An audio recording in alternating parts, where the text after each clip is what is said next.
Muy buenas noches, amados amigos y hermanos presentes y los que están en diferentes países, ministros y sus congregaciones conectados con esta actividad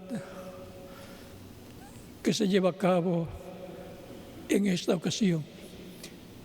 Y un cordial saludo al misionero Miguel Bermúdez Marín, de mi parte y de parte de quien más, de cada uno de los aquí presentes también.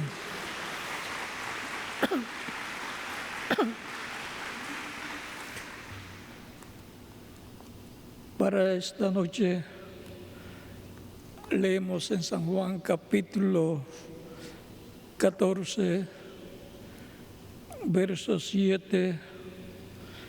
6 al 14, y dice de la siguiente manera: Jesús les dijo: yo soy el camino y la verdad y la vida. Nadie viene al Padre sino por mí. Si me conocieseis, también a mi Padre conoceríais, y desde ahora le conocéis y le habéis visto. Felipe le dijo: Señor, muéstranos el Padre y nos basta. Jesús le dijo: tanto tiempo hace que estoy con vosotros y no me has conocido, Felipe. El que me ha visto a mí, ha visto al Padre. ¿Cómo pues dices tú, muéstranos el Padre? ¿No crees que yo soy en el Padre y el Padre en mí? Las palabras que yo hablo, no las hablo por mi propia cuenta, sino que el Padre que mora en mí, Él hace las obras. Creedme que yo soy en el Padre y el Padre en mí. De otra manera, creedme por las mismas obras. De cierto os digo, el que me cree, las obras que yo hago, Él las hará también. Y aún mayores hará, porque yo voy al Padre. Porque yo voy al Padre. Y todo lo que pidieres al Padre en mi nombre, lo haré, para que el Padre sea glorificado en el Hijo. Si algo pidiereis en mi nombre, yo lo haré. Que Dios bendiga nuestras almas con su palabra y nos permita entenderla. En el nombre del Señor Jesucristo. Amén. Pueden tomar asiento si tienen la bondad.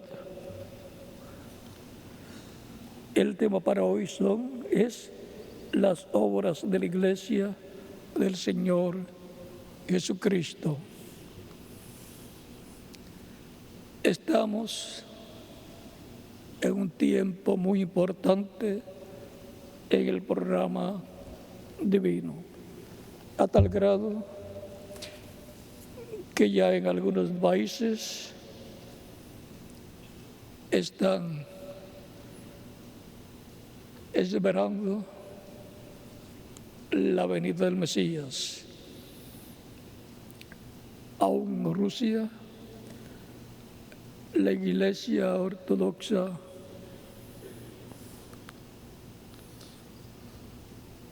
rusa ha hecho una declaración. Dice la autoridad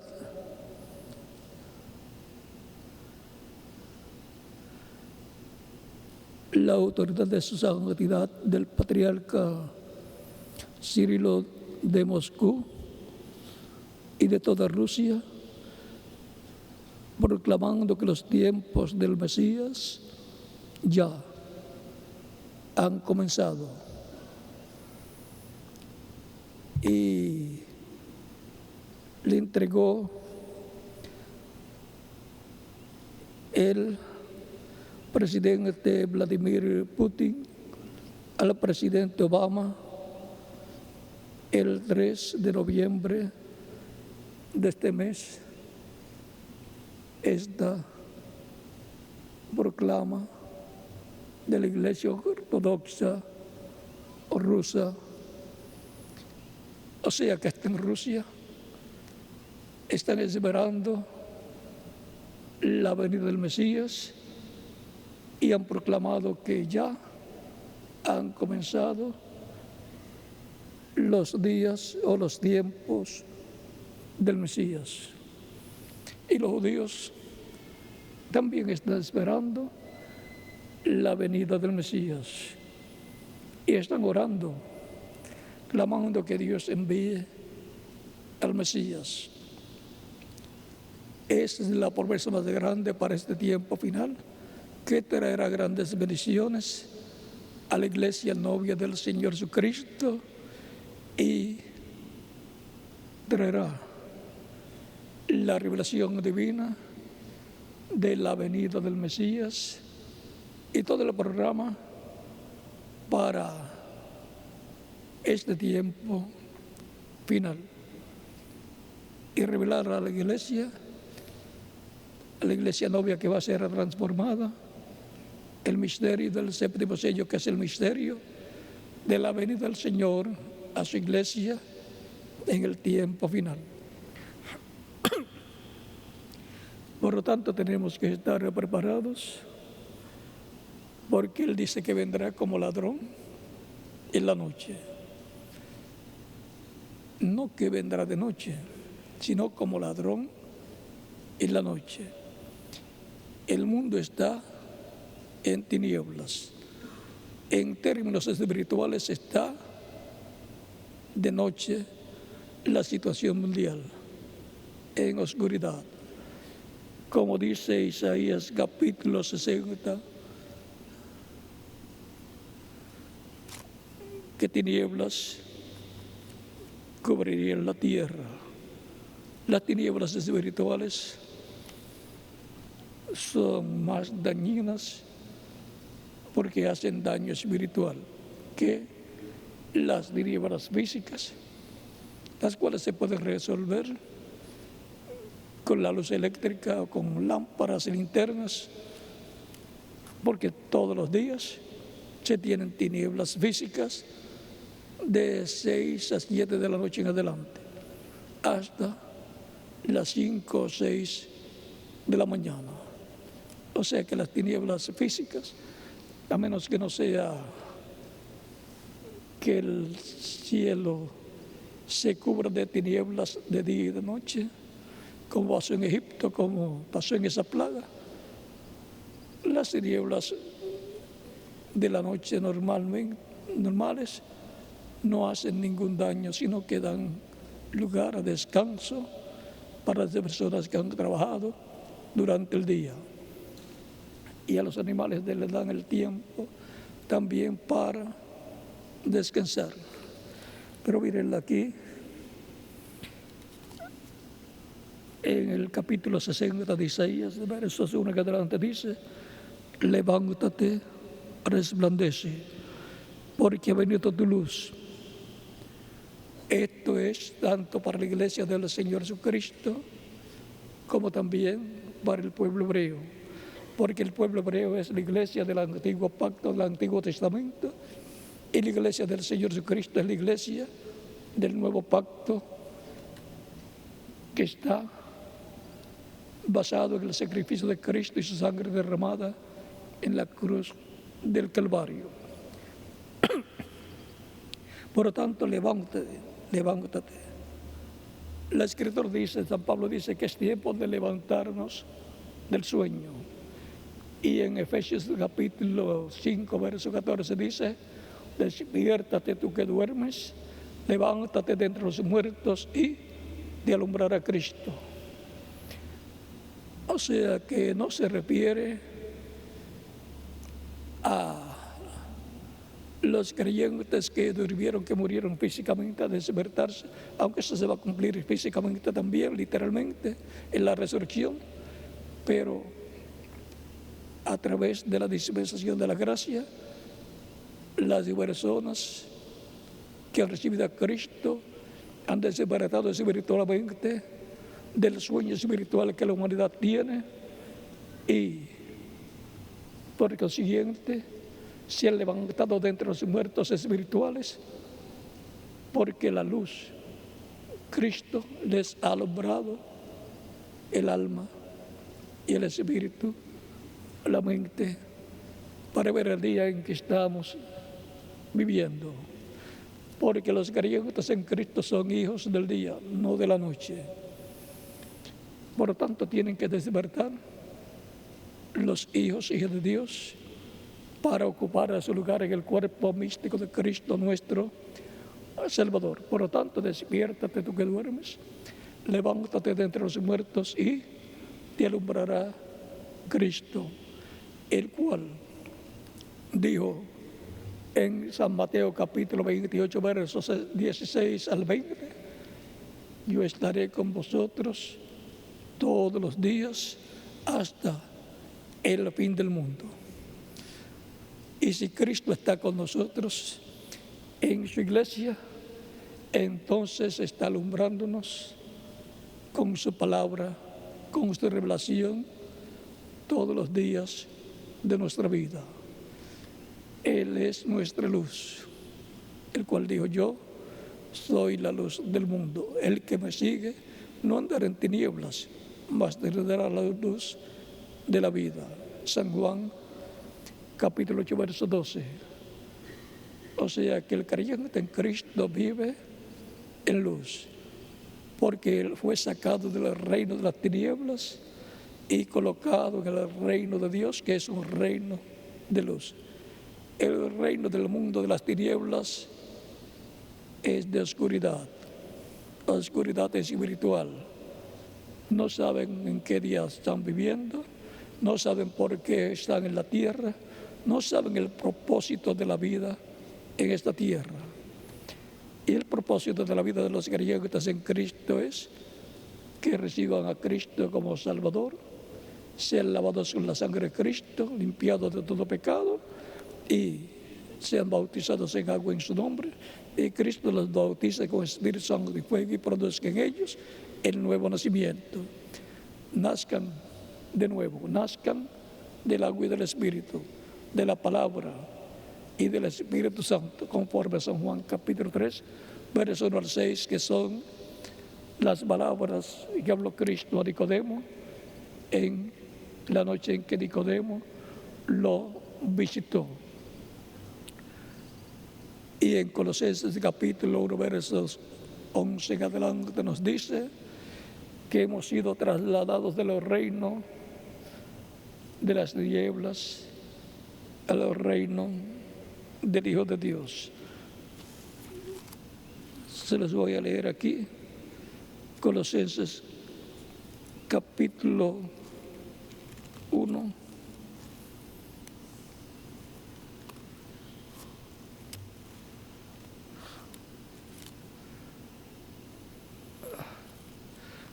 Está después de Filipenses.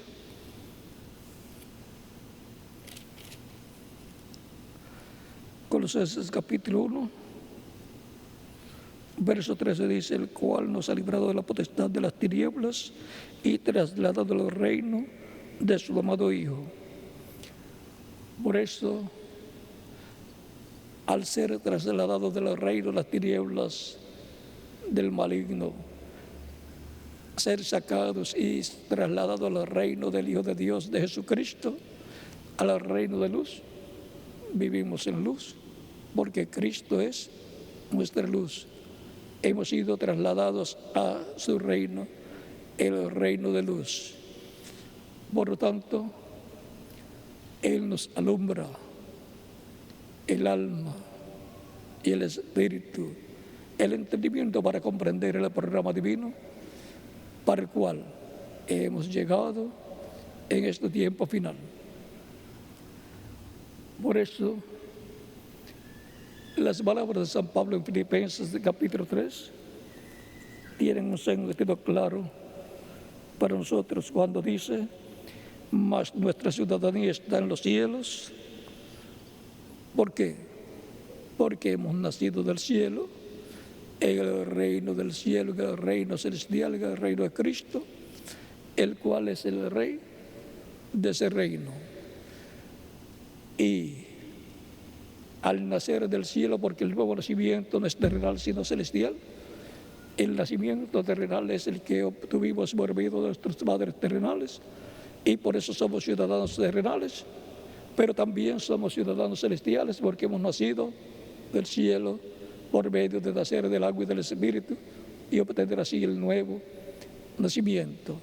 Y por eso, así como en lo físico estamos en lugares terrenales, en lo espiritual estamos en lugares celestiales sentados con Cristo nuestro Salvador para recibir las bendiciones celestiales y ser alimentados no con pan, agua y demás alimentos, sino con la palabra del Señor, pues el mismo Cristo y a Moisés le fue dicho, porque no solamente de pan vivirá el hombre, sino de toda palabra que sale de la boca de Dios. Ese es nuestro alimento espiritual. Por eso cuando el profeta del Antiguo Testamento recibió un libro y le fue dicho que se lo comiera, igualmente pasó en Apocalipsis capítulo 10, que le fue dado un libro, le fue dicho a Juan, pídele el libro al ángel fuerte que desciende del cielo, pídele ese libro. Fue y se lo pidió y le fue entregado y le fue dicho, toma, cómelo, te amargará el vientre, pero en tu boca será dulce como la miel. Y después que lo hubo comido, dice Juan, fue dulce en mi boca, pero en mi vientre fue amargo. Y le fue dicho, es necesario que profetices otra vez sobre muchos pueblos, naciones y lenguas. ¿Qué va a profetizar? Va a profetizar el contenido del libro que se comió, de ese rollo que en los tiempos antiguos los libros no eran como los que tenemos actualmente, sino que eran rollos, pergaminos que estaban enrollados, y todavía en las sinagogas se tienen rollos de la Torá. Ahora, ¿quién profetiza en el día postrero las cosas que han de suceder?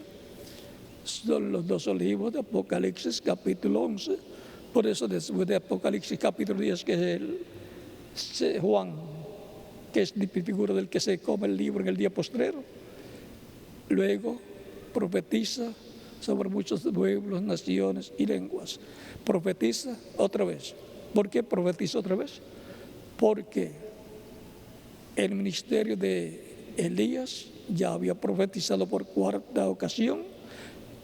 Así profetizó por primera ocasión Elías Tisbita, profetizó por segunda ocasión en Eliseo, profetizó por tercera ocasión a través de Juan el Bautista y profetizó por cuarta ocasión en el reverendo William Branham con el espíritu y virtud de Elías, precursando la segunda venida de Cristo. Y ahora tiene que profetizar de nuevo.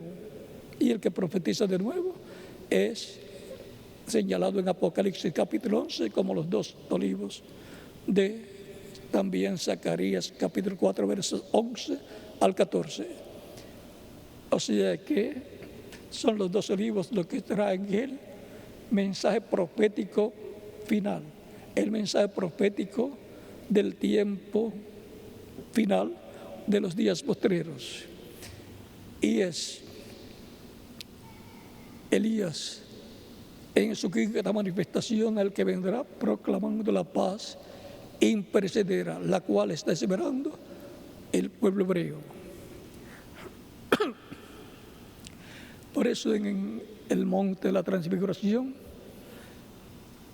en donde Jesús llevó a Pedro, Jacob y Juan, luego de haberle dicho en San Mateo capítulo 16, versos 26 al 28, hay algunos de los que están aquí que no gustarán la muerte hasta que hayan visto al Hijo del Hombre viniendo en su reino. Y luego en el capítulo 17 comienza, los lleva a un monte alto y se transfiguró delante de ellos. Y luego aparecen Moisés y Elías, uno a cada lado, y Jesús en medio, glorificado, transfigurado. Eso es la visión de lo que estará viendo la iglesia del Señor Jesucristo y luego el pueblo hebreo. La venida del Señor glorificado con los dos olivos. Ese es el misterio más grande de todos los misterios de la Biblia. Ese es el misterio de Apocalipsis capítulo 8, verso 1. El misterio del séptimo sello, por el cual hubo silencio en el cielo cuando fue abierto en el cielo. Hubo silencio para que nadie pudiera conocer, para que no surgieran imitaciones e hicieran daño a la iglesia del Señor Jesucristo, porque en todos los tiempos surgen imitadores que tratan de averiguar qué es lo que va a pasar, qué es lo que está prometido, y tratan de imitarlos. Por eso van para el infierno cuando sean juzgados. Por tanto, es importante conocer cuáles son las promesas correspondientes al día postrero, porque esas son las promesas que el Señor estará cumpliendo en el tiempo final, en medio de su iglesia. ¿Y por qué en medio de su iglesia? Porque Él dijo: yo estaré con vosotros todos los días hasta el fin del mundo.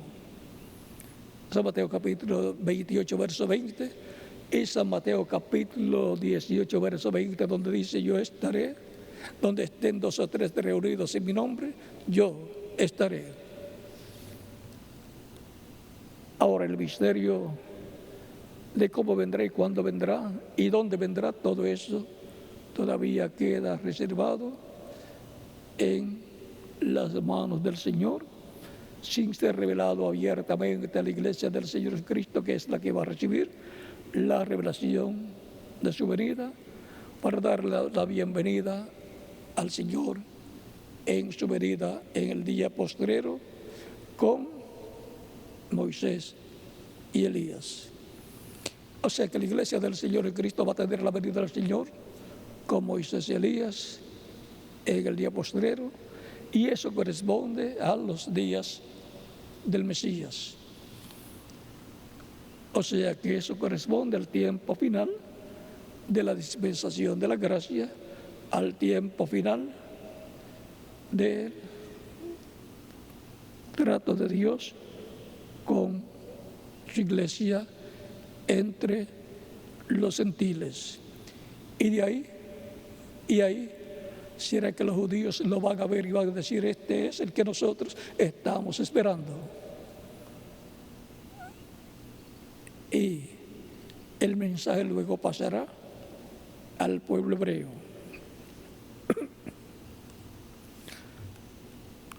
Estamos en el tiempo final.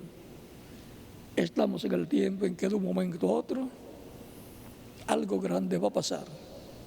Pero tenemos la promesa de que todo lo grande que va a pasar y las maravillas serán todas bajo una gran carpa catedral. Y eso será en medio del cristianismo, en medio de la iglesia del Señor Jesucristo. Si hubiera sido para el tiempo de San Pablo que construía carpas, casas de campaña, hubiera hecho una gran carpa catedral. Hubiera recibido la revelación que le fue dada al reverendo William Branham y hubiera construido la carpa catedral. Pero como eso es para el tiempo final, no le fue permitido al reverendo William Branham construir con el grupo de su edad la gran carpa catedral en medio de su edad. Aunque él trató y pensó en tener la gran carpa catedral porque sabía que ahí sería en donde todo el poder de Dios será manifestado en toda su plenitud, en donde la gran victoria y el amor divino será obtenida, y en donde, por consiguiente, la tercera etapa será manifestada, en donde recibiremos la fe para ser transformados y llevados con Cristo a la cena de las bodas del Cordero. O sea que la visión de la carpa es una promesa para la iglesia del Señor Jesucristo y se va a cumplir en el día posterior, en la edad de piedra angular o edad de la piedra angular.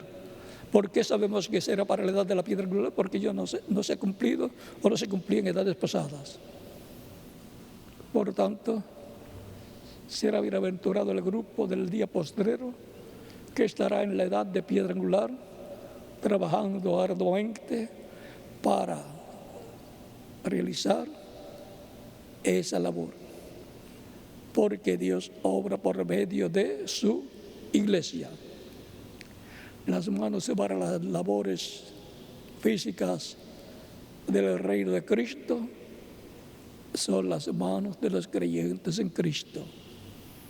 O sea que es a través de su iglesia que Cristo llevará a cabo el cumplimiento de todo lo que corresponde a este tiempo final para la iglesia del Señor Jesucristo. Tan sencillo como esto. Se dice que Cristo va a hacer tal cosa, va a tener un instrumento a través del cual lo haga, y tiene que ser de la iglesia del Señor Jesucristo. Tan sencillo como eso. Por lo tanto, veremos en todas esas promesas realizadas, y esas eran las obras de la iglesia del Señor Jesucristo para el día posterior. Así como las obras del Señor Jesucristo para el tiempo de los apóstoles, las vimos. Las obras del Señor Jesucristo fueron hechas a través de los apóstoles. San Pedro entre los hebreos y demás apóstoles hebreos, y entre los gentiles a través del apóstol San Pablo con el grupo de su edad.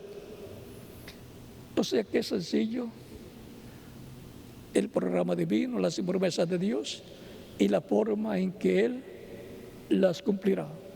Las cumplirá siempre a través de las diferentes etapas de la iglesia, a través de su Espíritu Santo, obrando a través del mensajero de cada edad, con el grupo de cada edad. Tan sencillo como eso. Y esa obra llama a los escogidos de cada edad por medio del mensaje correspondiente a cada edad. Y cualquier persona puede decir: yo veo que aquí Dios promete tal cosa o Cristo promete tal cosa, y veo que fulano de tal lo está haciendo. No es fulano de tal, es el mismo Señor a través de esa persona, a través de San Pablo, a través de cada uno de los mensajeros, y así será para este tiempo final.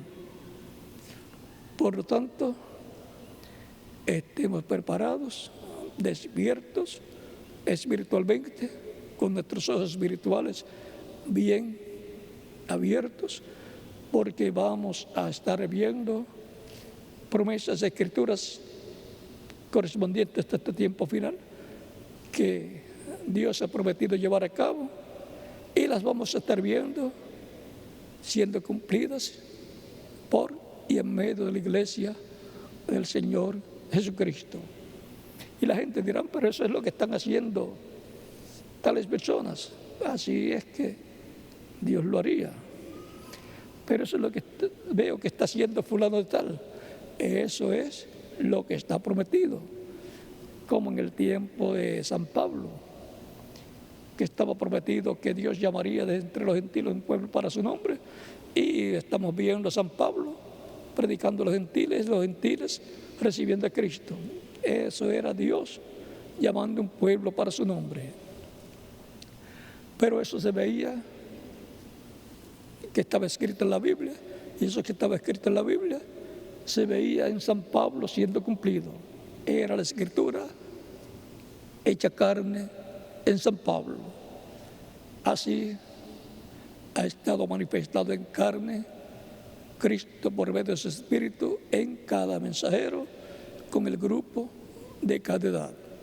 La palabra manifestándose por medio de carne humana, de edad en edad, en la porción prometida para cada edad. En los días de Jesús estaba prometido que la Virgen concebiría y estaba prometido que el Mesías aparecería. Eso estaba escrito en la Torá, en la Biblia. Pero cuando aparece Cristo, ahora está en carne humana toda esa promesa. Y San Pedro podría decir, yo veo aquí en la Torá que dice tal cosa del Mesías y veo eso siendo cumplido en Jesús. Por lo tanto, San Pedro estaba viéndolo, lo que estaba prometido lo estaba viendo en carne humana, encarnado ya en la persona de Jesús. Y cuando se hace carne, es cuando cumple el propósito para esa edad, trae el fruto para lo cual fue hablada esa promesa. Porque Dios cuida, vigila por su palabra para ponerla por obra. Eso es la palabra prometida, puesta por obra en medio del pueblo de Dios. Y entonces lleva el fruto, hará aquello para lo cual fue enviada para llamar y juntar los escogidos. Van a ser llamados y juntados los escogidos de ese tiempo. Por tanto, las obras de la Iglesia del Señor Cristo, a través de la historia de la Iglesia, las hemos visto, y no solamente nos basta haberlas visto, sino nos toca ver las de nuestro tiempo y estar brazo a brazo en el programa divino para respaldar la obra de Dios correspondiente a nuestro tiempo. En los tiempos de Noé fueron bienaventurados los que trabajaron en el proyecto de la construcción de un arca, del arca donde se salvaron 8 personas, más los animales y aves que entraron al arca. Aquella fue una señal grande. ¿Por qué? Porque la señal más grande que Dios envía sobre la tierra es un profeta. Y era un profeta el que estaba construyendo el arca para la salvación suya y su familia. Y los que entraron al arca fueron más inteligentes los animales que las personas de aquel tiempo, porque entraron al arca con el llamado de Noé, animales y aves, y la gente se burlaban porque en aquellos días no llovía. ¿Y cómo va a hacer un arca en una montaña, en un monte? Porque se construye donde hay madera. ¿Y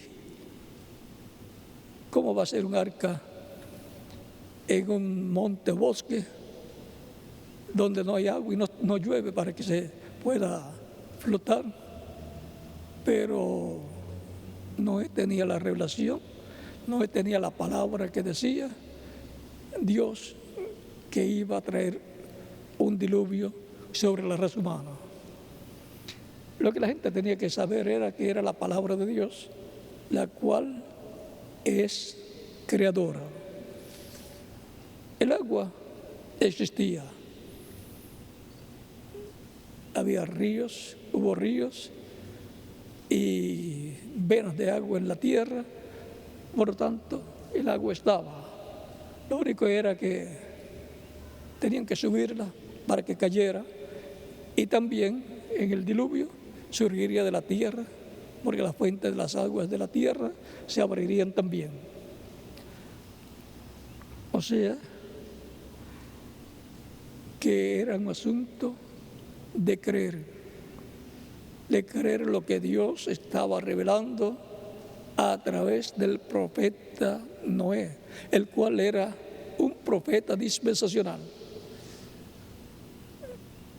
Y cuando Dios envía un profeta, algo grande tiene que pasar en la tierra, porque Él es el portador de la palabra de Dios para ese tiempo. Es de los profetas que viene la palabra y ellos son los que la revelan al pueblo de Dios.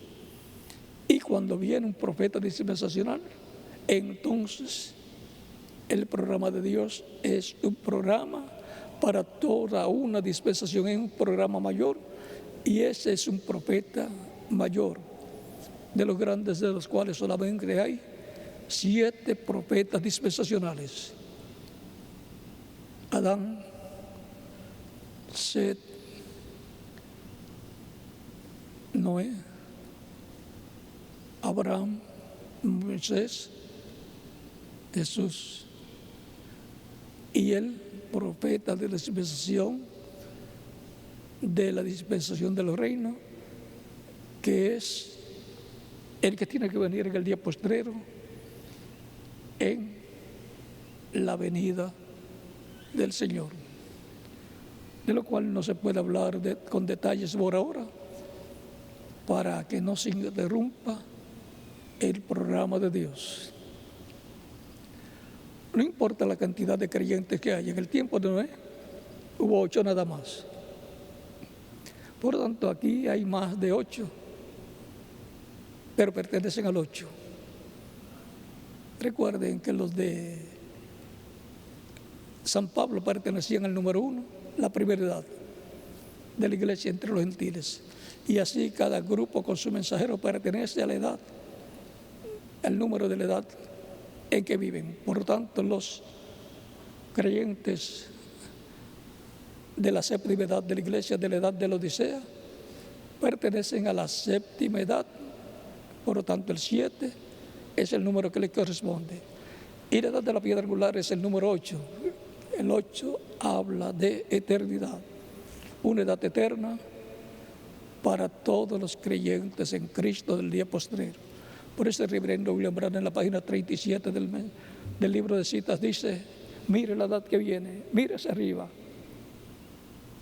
la edad que viene, la edad de piedra angular, la piedra angular. Y por consiguiente, para edad de piedra angular, tiene que venir la piedra angular, que es Cristo en su primera y en su segunda venida. Tan sencillo como eso. Las personas más privilegiadas de todos los tiempos son siempre los que pertenecen a la edad de piedra angular. Por lo tanto, es una bendición de privilegio grande estar en el día postrero, en el tiempo final, en la edad de piedra angular, esperando el cumplimiento, la materialización de todas las promesas correspondientes a este tiempo final, que traen la bendición para mí y para quien más, para cada uno de ustedes también. Es el tiempo en que Dios nos abre el entendimiento por medio de su Espíritu para entender los misterios de Dios correspondientes a este tiempo final. Por eso no nos perdemos ningún culto, porque en cada uno siempre hay algo que necesitamos escuchar para que se nos vaya abriendo más y más el entendimiento. Recuerden que Cristo, cuando resucitó, les abrió las Escrituras y el entendimiento para que comprendieran, para que entendieran. Y eso es lo que hace Dios por medio de su Espíritu en cada edad. Por lo tanto, eso es lo que hace en nuestro tiempo la edad de piedra angular. Y es en la edad de piedra angular que tienen que ser vistas las obras del Señor Jesucristo prometidas para ser llevadas a cabo en este tiempo final. Ha sido para mí un privilegio grande estar con ustedes en esta tarde dándoles testimonio de las obras de la Iglesia del Señor Jesucristo para este tiempo final. Esta ha sido la introducción al estudio bíblico del próximo domingo, Dios mediante, que tendremos desde aquí y para todas las naciones. Las obras de la Iglesia del Señor Jesucristo, las cuales como introducción, hemos visto, y el domingo próximo veremos con más detalles las demás cosas que no hemos hablado en esta ocasión y también daremos un repaso de lo que ya hemos hablado en esta ocasión. Que Dios les bendiga y les guarde y adelante. El éxito para la Iglesia del Señor Jesucristo está prometido a tal grado que seremos transformados en este tiempo final, los que permanezcamos vivos hasta el momento de la resurrección y transformación. Se pueden ir algunos adelante, los que Dios llame para que sean testigos de la resurrección luego, pero es mejor quedarse aquí, aunque va a haber un tiempo de apertura, para lo cual también Dios nos va a estar preparando y dándonos los detalles de lo que va a suceder y por qué va a suceder. Pero recuerden que en tiempo de apertura la fe capta más rápido. La fe se agarra más de Cristo y se materializa lo que estamos esperando. Y recuerden que así como Elías se fue en un carro de fuego, que es un platillo volador o un ovni, también los carros de fuego nos llevarán a la casa de nuestro Padre Celestial para la cena de las bodas del Cordero. En palabras más claras, el rapto será en carros de fuego o platillos voladores, como le llaman. Tan sencillo como eso. De eso fue que habló el reverendo William Branham cuando dijo que será en carros de fuego, en platillos voladores. Así es que el que me va a llevar a mí está preparado desde antes de la fundación del mundo. Y el que le va a llevar a ustedes también. Y si nos llevan en uno solo, debe ser bien grande. Así es que no se preocupen. Eso está asegurado. Lo que tenemos que estar es preparados para ese momento. El domingo próximo hablaremos con más detalles de la preparación para el evento más grande, el viaje más grande de seres humanos a otra dimensión, como fue en los días de Jesús y los santos del Antiguo Testamento que resucitaron con Él y subieron con Cristo el día que Cristo subió al cielo. Que Dios les bendiga y les guarde y continúen pasando una noche feliz llena de las bendiciones de Cristo nuestro Salvador. Y oren mucho por mí y por el estudio bíblico del próximo domingo, para que Él nos abra más la Escritura, las promesas, y nos ayude y nos fortalezca y aumente nuestra fe, de tal forma que estemos cada día más y más agarrados de Cristo, el ángel del pacto, y el Espíritu Santo. Continúo pasando una noche feliz y dejo con ustedes al reverendo José Benjamín Pérez para continuar, y en cada país dejo al ministro correspondiente para que se encargue de la continuación. Dios le bendiga y les guarde a todos.